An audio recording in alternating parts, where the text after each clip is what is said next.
Hello, everyone. I'm meteorologist Sean Supplett, and welcome to Across the Sky, our national Lee Enterprises weather podcast. Lee Enterprises has print and digital news operations in 77 locations around the country, including here at my home base in Richmond, Virginia. And I'm joined, as always, by my meteorologist colleagues from across the country, Matt Hollander in Chicago, Joe Martucci in Atlantic City, and Kirsten Lang in Tulsa, Oklahoma. Hi, everyone. I hope everybody's managing this intense heat through most of the country. Matt, let's start with you in the Midwest, where I know it hasn't been quite as bad there up near Chicago. Yeah, fortunately, the cold fronts still come through this time of year. But along with it, it's been a real active weather pattern, lots of rounds of rain coming through, still chances of severe storms as well. Although we did have a heat advisory yesterday in southern Illinois, and it was remarkable how hot it got in the southern part of the state. I mean, high temperatures only in the mid 90s, so we weren't breaking any records, but the dew point temperature, which we've had this discussion about dew points in the past, it got all the way up to 80 degrees in Carbondale, Illinois. And so that resulted with a temperature of 96 of a feels like temperature of 114.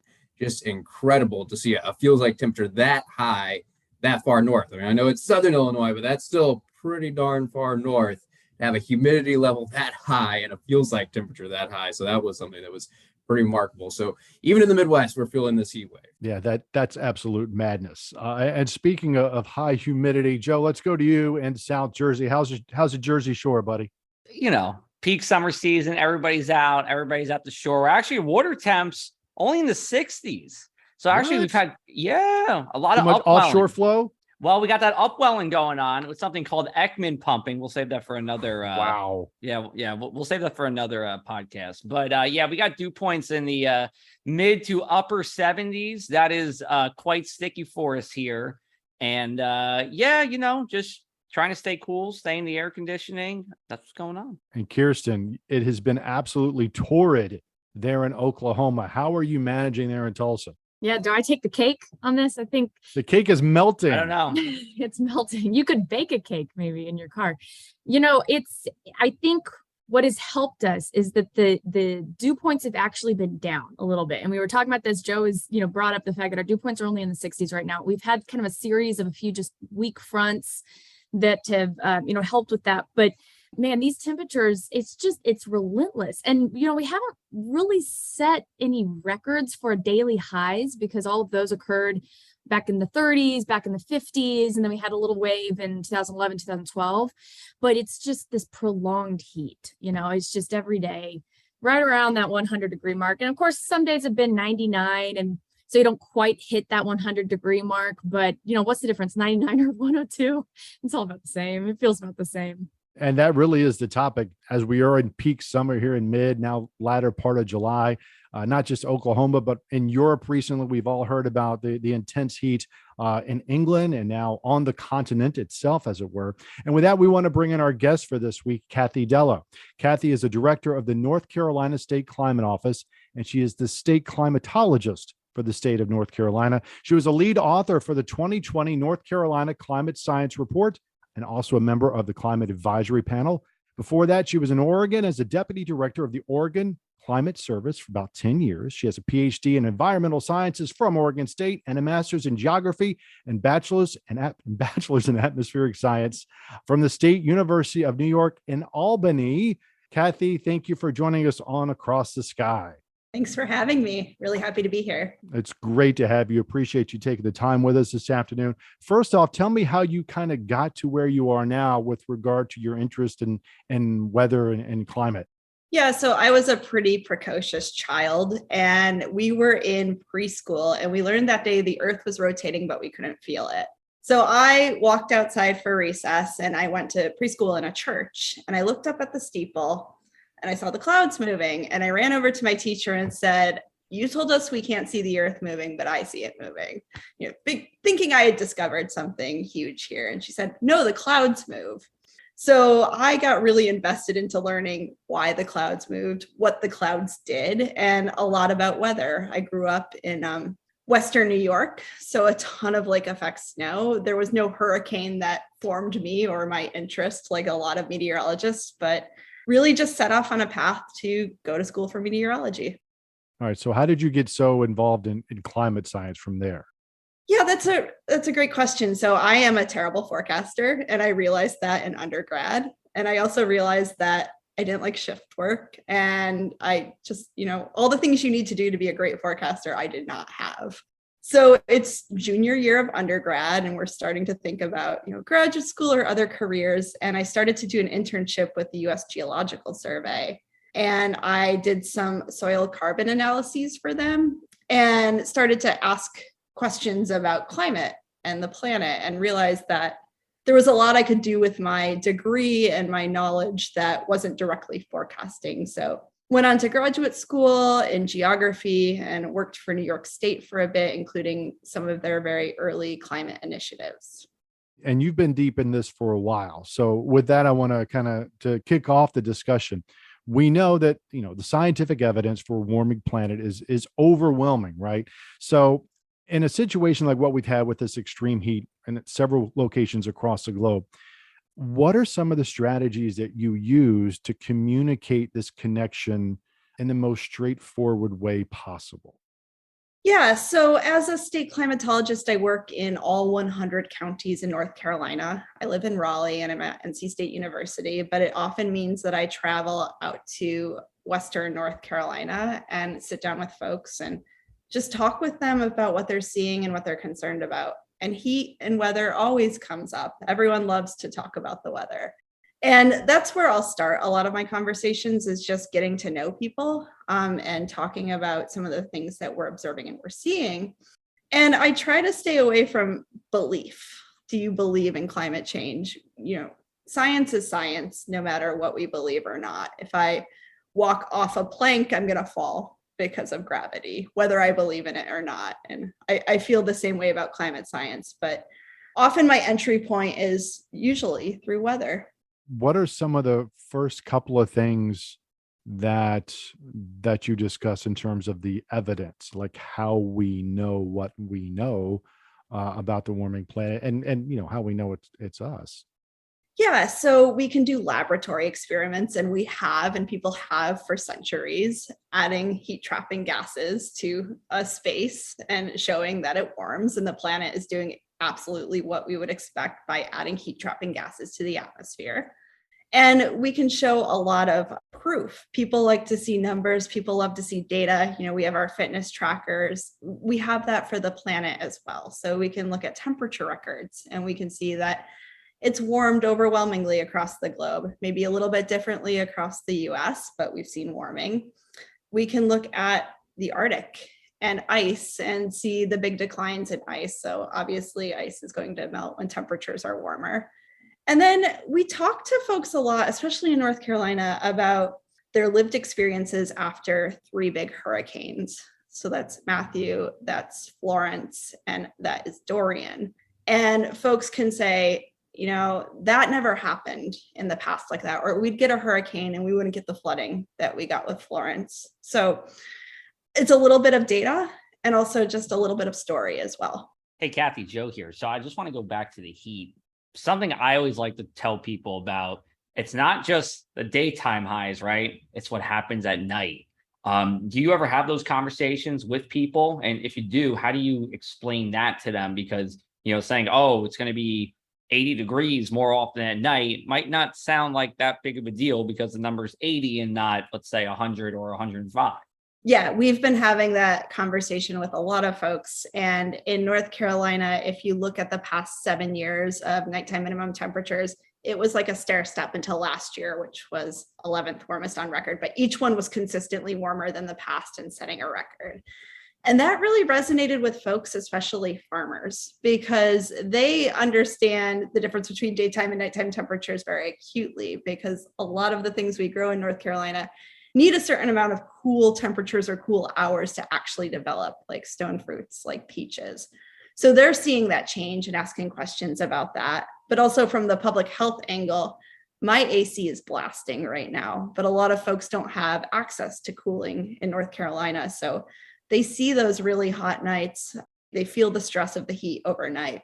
And then we'll talk to them about how nighttime temperatures are more sensitive to the warming, the human-caused warming, than daytime temperatures. Essentially, there's less air to warm overnight. Let me follow up on the ag part there. I've actually I did a podcast, I did an article about how grape growing has actually benefited from climate change in New Jersey. Are there any agriculture, are there any fruits or vegetables that have been benefiting? Like, can you name one or two that have been benefiting in North Carolina? In North Carolina, we grow a lot of things. We grow sweet potatoes, we grow Christmas trees. They are adapted to the climate of past North Carolina. Certainly there can be winters in a warming climate, but essentially the winters that we're seeing are maybe wine grapes shifting up into New Jersey, away from places like Virginia, where Sean is. But then the losers come in. You have more weeds and insects and other things that your crops aren't adapted to. So while there may be some short-term wins, often they're swamped out by some of these longer-term losses. Sorry for that lack of wine, Sean. You have to come up here. Yeah, because Jersey wine just doesn't sound as good as Virginia wine. Sorry, buddy. I don't know about that. You got to come over here, Sean. Yeah, we also have to talk about tomatoes some other time. Jersey tomatoes against Hanover tomatoes is what we have here. But enough about me. Matt, you go ahead, bud. Yeah, I think just trying to put all these heat waves in context, is kind of a struggle, because it seems like every summer we're talking about, how hot it is, how many records are being broken, and how long these heat waves are lasting. Is there any way we can kind of put them in context? What we've been seeing, like this summer, for example, how does it compare to summers in the past? And I'm looking at in the US in general. I think, kind of the high watermark, of course, was during the Dust Bowl period. There were a lot of places, especially in the plains, where we set a lot of temperature records was during the Dust Bowl. So how does the heat waves that we're seeing this year and the last couple of years compared to what we saw during the Dust Bowl? And are we going to continue to see these kind of rival heat waves of the Dust Bowl period continue? And are we actually going to kind of look back at the Dust Bowl and saying, hey, that really wasn't that bad? Like, are the heat waves going to actually outpace and kind of set a new high watermark so that the Dust Bowl isn't kind of what we compare everything else to? Are we transitioning back to another Dust Bowl perhaps? So what's kind of like putting the context of these heat waves compared to the past together? Yeah, that's a really good question. So in 2080, 2022 will be one of our cooler summers on record on the path we're on right now. And it is abysmally hot. We all talked about what's happening where we are. We look at London, which is setting all-time records. We have forest fires and wildfires in Europe. We're seeing this prolonged heat in Oklahoma that's maybe not setting daily temperature records like Kirsten said, but it's there and it's significant. I lived an idyllic 10 years in Corvallis, Oregon, which I thought had the most beautiful summers. It was very livable. And last year, Portland hit 116 degrees Fahrenheit.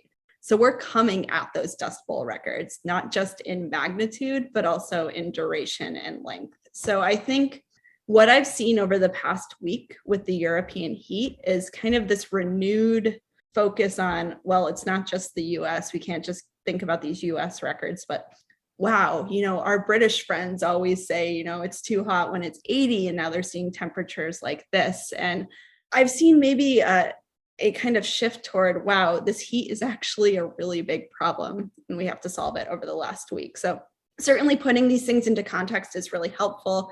People will often bring up the Dust Bowl when they're trying to refute that climate change is happening. It was a significant hot part of our time and our history, and we don't deny that, but we also don't want to repeat that. Kathie, I guess something I wanted to ask too, there's, a lot of people can sometimes ask, how you only have records from so far, right? So how do you explain to people that even though records are only so far, you are still seeing a pattern that would suggest that there may be change? Yeah, so sometimes people will say, well, we're only exactly talking about maybe 120 years of data. The rapid change we've seen in that 120 years is beyond anything we've seen over our historical record. So going back into the ice ages and glacial time, we're talking tens of thousands of years to see those really big changes. And here it's just a few decades. So we look at that, but also I like to remind folks that we're living here and now. And if people are suffering and if people are uncomfortable, that's a problem with now and not with something that happened, eons ago. So that's one thing I do like to focus back on is there's a past, and certainly climate has changed in the past, but the rate of change and also just the severity of what we're seeing now is really important. So on that, with the severity of what's going on now, we know it's going to get worse.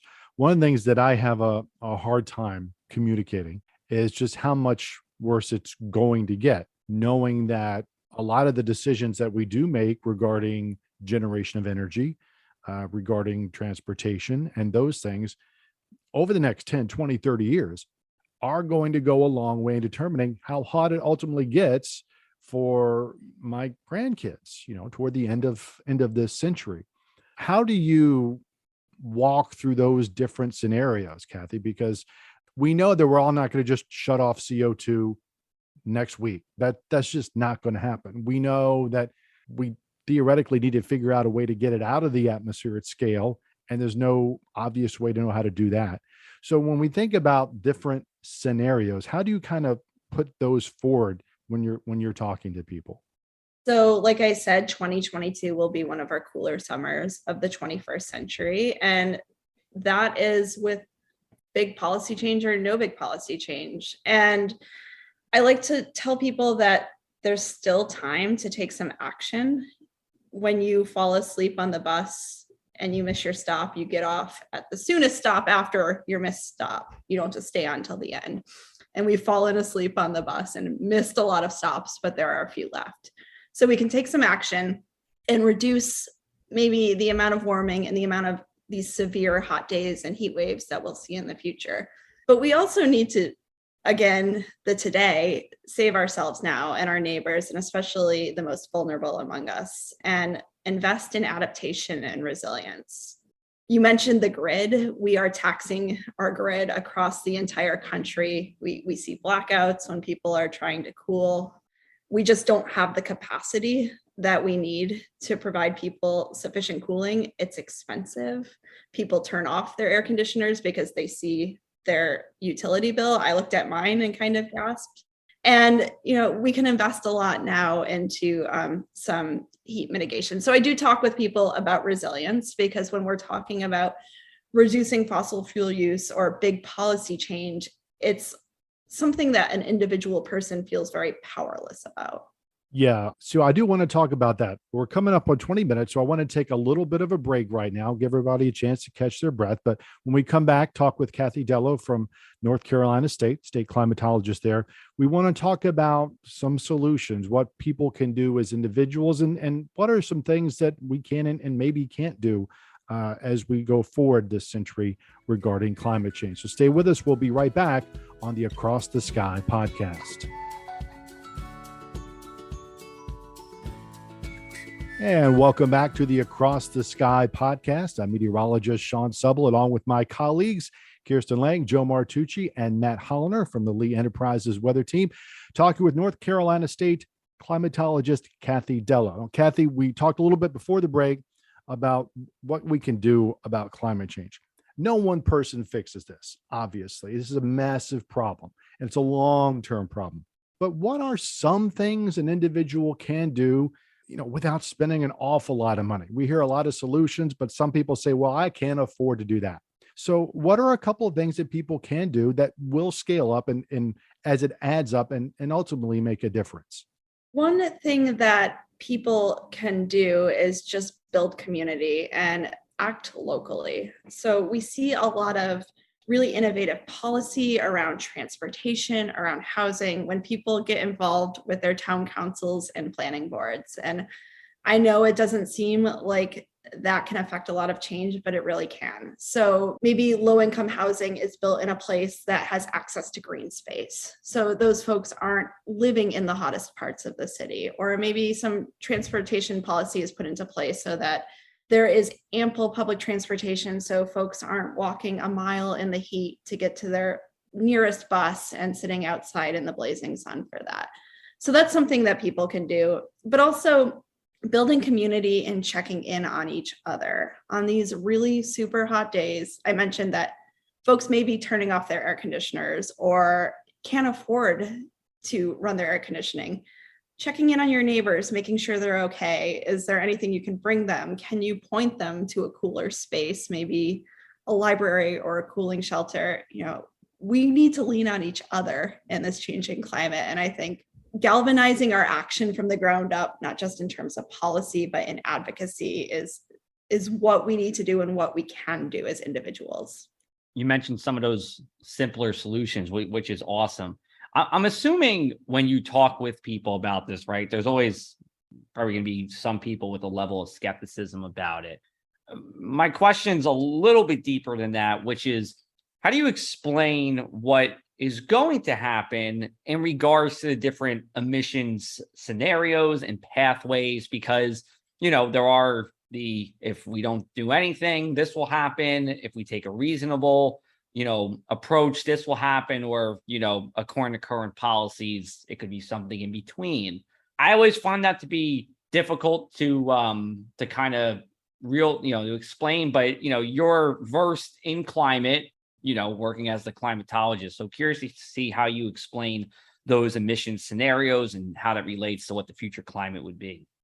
I'll give the shortened version of this. I like to walk people through climate modeling and explain that the physics is really the easy part of this. Even though we had to wake up at 8 a.m., and I'm sure you can relate, to go to physics class, that part's settled. It's set in stone. We can't change the laws of physics, but the people are the really difficult part of the equation.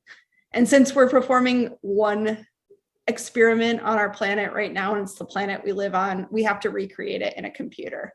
So we take what we know about physics and we try to think about what we know about how people may act and put those two together and look at just possibilities of our future.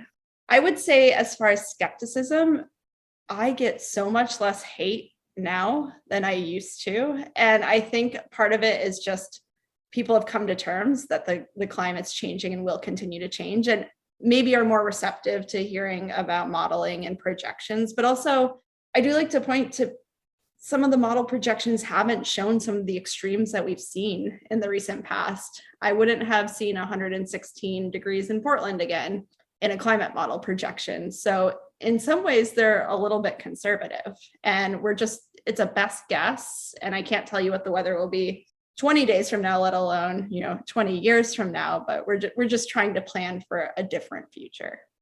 And in regards to those climate model projections, I saw a recent report from NOAA that so far this year, not just in the United States, but globally, high temperature records are outpacing low temperature records 10-1.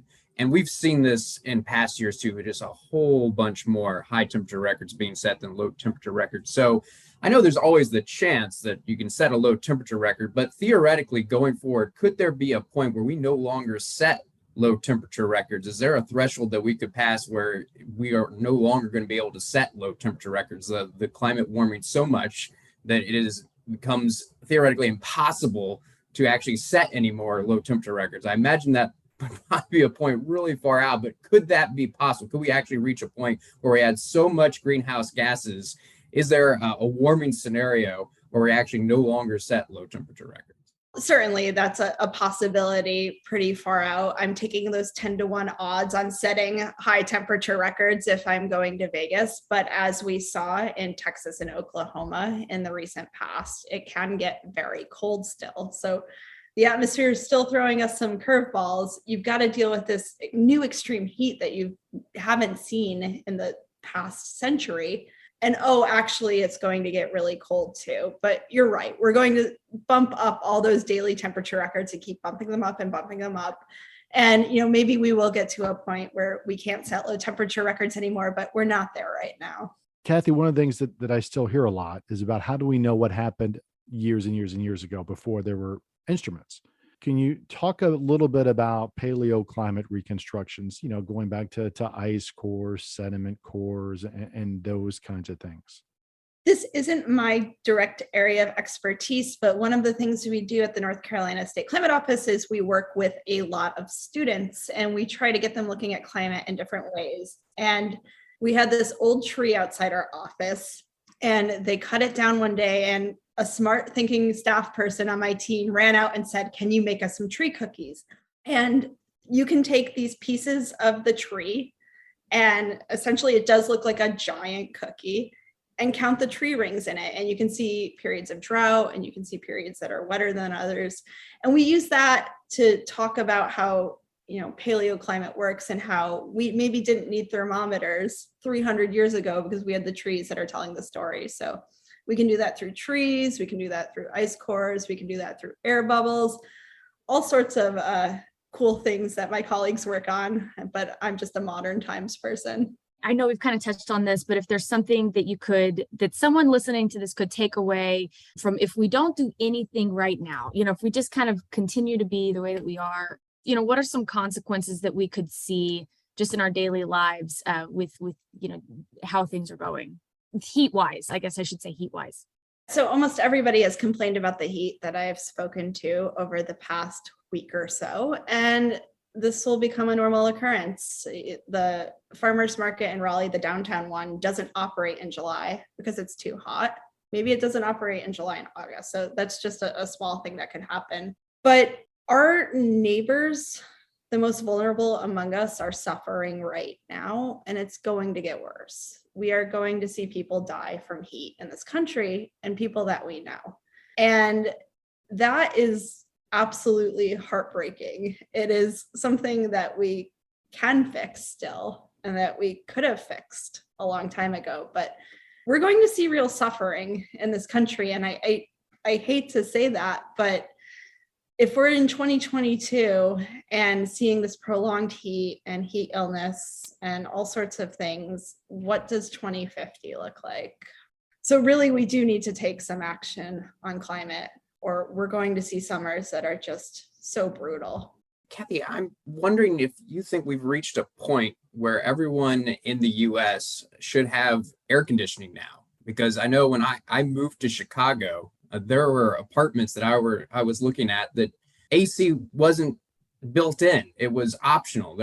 That still exists, especially in some places farther to the north where air conditioning is not in all buildings, or you have to rent an air conditioner. That was something I encountered. It's like, well, if you want an air conditioner in the summer, you have to rent it. And it just, I guess, kind of boggled my mind being from Texas where everybody has air conditioning, but there are certainly parts of the country and farther northern locations that don't have air conditioning. But we're seeing these heat waves reach farther and farther north, and these incredible temperatures that are typically limited to the south are reaching farther north. So we reached a point where really everyone in the US should have air conditioning in their home. And then, of course, the cost associated with that, because a lot of these older buildings just don't have it. And then the cost to upgrade all these buildings. Have we reached that threshold now where it is a requirement that everyone needs air conditioning because of the intense heat that we're seeing in the summers now? So going back to Oregon, my office at Oregon State did not have air conditioning, and they did a big remodel of our entire building, a seismic retrofit to deal with earthquakes, and did not add air conditioning. So it was kind of, haha, you have the climatologist in this building that is seismically sound, but not climatologically sound, if that's a thing. But the seismologists were in a building with air conditioning. So yeah, it got hot in Oregon, but it was just not a lot of people had air conditioning there. It was normal to not have it in our office, although toward the end of my time there, we certainly needed it.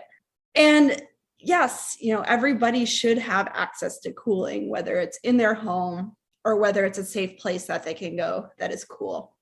Italy is essentially subsidizing the cost of heat pumps for residents, and heat pumps also act as cooling measures. So they're not air conditioners, but they're a way to cool a home, and they're seeing great success with that program. So, maybe the US does something like that where it pays for people to have heat pumps in their home to reduce the energy burden, but also keep people cool and safe. Yeah, Joe, go ahead and hop in. Then I've got another question about communications for Kathie, but go ahead, Joe. I want to hop in about this Italy and heat. I figure that's where you were going with that. Yeah. Because as somebody who is going to Italy in about a week and a half and has been there a couple of times before, let me tell you about this lack of air conditioning in Italy, which blows my mind. It is hot during the summer. It's not the most humid, but it is hot. And I remember specifically, this was 5 years ago. We were in Florence, and it was in the 105 to 108 range for highs.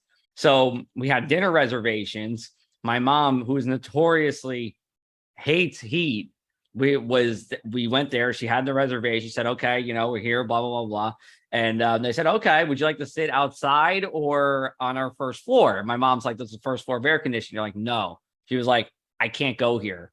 And like, everyone's like, and they're very nice. They're all scrambling. They're trying to figure out what to do. So they ended up putting us in the basement to eat because that was the only cool place around. But people just live with the heat, and it's just incredible. Like even my cousin's house, we go over there, they're on the coast, but it's still 99, 98 degrees, and they just don't really live with the air conditioning. They got the fans, they got the big windows open, but no air conditioning. It's just quite incredible. To follow up on that, I mean, we think about this now. I mean, we're all, I say, relatively younger, but there was a time nobody wanted to live in Florida because there was no air conditioning. I mean, if Florida wasn't always the Florida that we know now, it was just so swampy, hot, and humid for the longest time. Then air conditioning gets invented, and boom, people want to move to Florida. So I think that's very telling how we've had to make some adaptations, and we're probably already living in places that aren't really the best. I remember the first time I flew out of Phoenix and I looked over the landscape of Phoenix and I thought, wow, this is Mars. How do we live here? How do we even live in this place? We dam up the Colorado River and it works for the time being, but we've all seen what's going on with Lake Mead. Having said all that, there's a lot of doomism because it can be very, very bad unless action isn't taken very quickly. So how do you kind of walk that line between giving people hope and optimism that this is something that can be tackled versus like, we're just all kind of out of luck? And we especially have to walk this line. I'm at a university. I interact with a lot of students. They have a lot more life ahead of me than I do. And there's a lot of climate anxiety, and rightfully so, and a lot of anger. And I like to go back to saying we haven't run out of time. We can still take action. And as we've seen our society in the past galvanize around big issues, we can still do it with climate. And the changes we need to make, we know the solutions, they're available. We don't need to create them, they're out there. So that's some of the good news. And that we can work on resilience and adaptation and build better communities for all of us. So climate resilience isn't just adding air conditioners, but it's thinking about food deserts and walkability and green space and a lot of things that raise the housing values of a neighborhood that looks like a great neighborhood to live in. We can make great neighborhoods for everybody. And I also like to just say personally, if I thought we were doomed, I would go get another job that paid a lot more, that had better hours, and was a lot less stressful. But I still believe that we can make change, and that we can change and we will change, and that we aren't doomed. One of the things that I try to hang my hat on is that when we discovered, I say we as the scientific community, discovered the ozone problem over Antarctica, we were able to galvanize and solve that problem. It's going to take a long, long time for that ozone over Antarctica to come back to pre-CFC levels, but we stopped the bleeding, as it were. Similarly, I was talking with some folks at the Department of Environmental Quality here in Virginia, and the amount of, speaking of ozone, of course, ozone down here at the troposphere, it's caustic if you breathe it in, and the level of ozone action days has decreased precipitously over the last 10 years because we've changed some regulations. So the air is actually a little bit cleaner in the summer than it was as little as 10 or 15 years ago. That's another reason I think we have hope and know that this is something that can be tackled if we decide anyway to put our minds to it.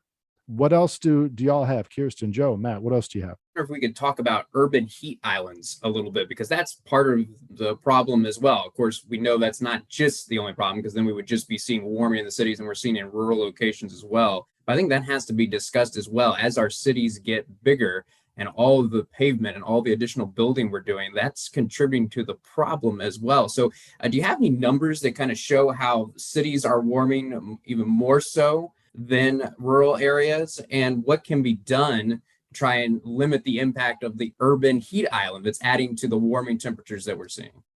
Last summer, we participated in a citizen science campaign to map urban heat in Raleigh and Durham, which, Raleigh is very sprawly. And it was a big land area that we covered, but we got to learn a lot about how urban heat affects different parts of the city. And we got the maps back and they matched up exactly how we thought they would.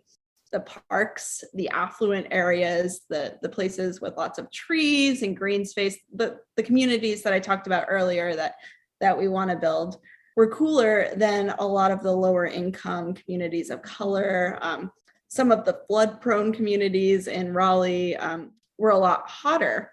And then we were able to see spatial variations very close to each other. So there's a park a few blocks from me. It's a few degrees cooler than the block that I live on. So we're able to show folks that, green space and trees and canopy and mitigation measures certainly do make a difference. But there are people living in parts of Raleigh that are 9 degrees hotter than their neighbor, a mile away. So heat doesn't affect us all. And then when you look at cities like Durham, which were redlined in the past, which is a exclusionary racist policy to exclude people of color from living in certain areas, they match up with the hottest areas as well. So this is also an equity issue. But cities are taking these data and taking action. So Raleigh saw those maps and the city passed a budget item to spray titanium dioxide on the roads, and that will cool down some of these streets that are really hot.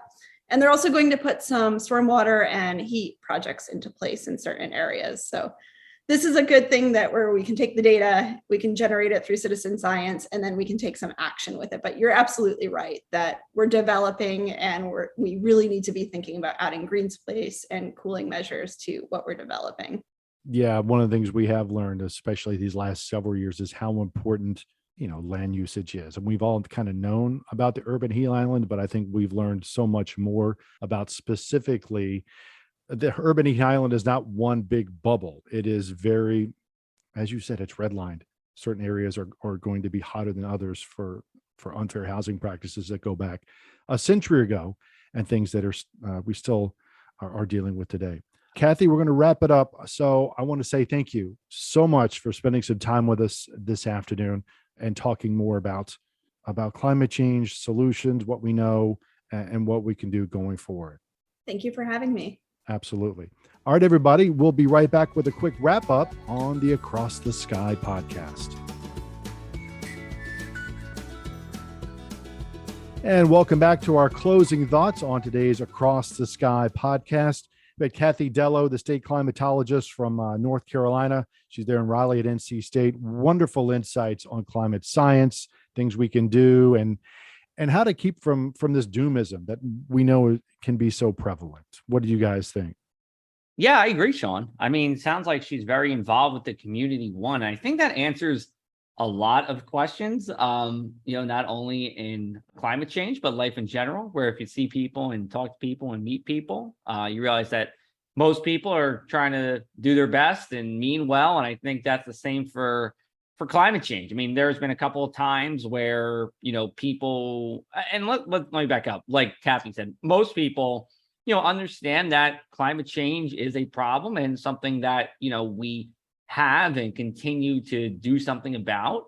There's always a couple of people who don't feel that way, but I feel like I usually make it a point to reach out to them personally and just to hear them out. And that usually, does wonders in terms of, hearing somebody out. So I'm glad that she's able to get out in the field and do that quite often.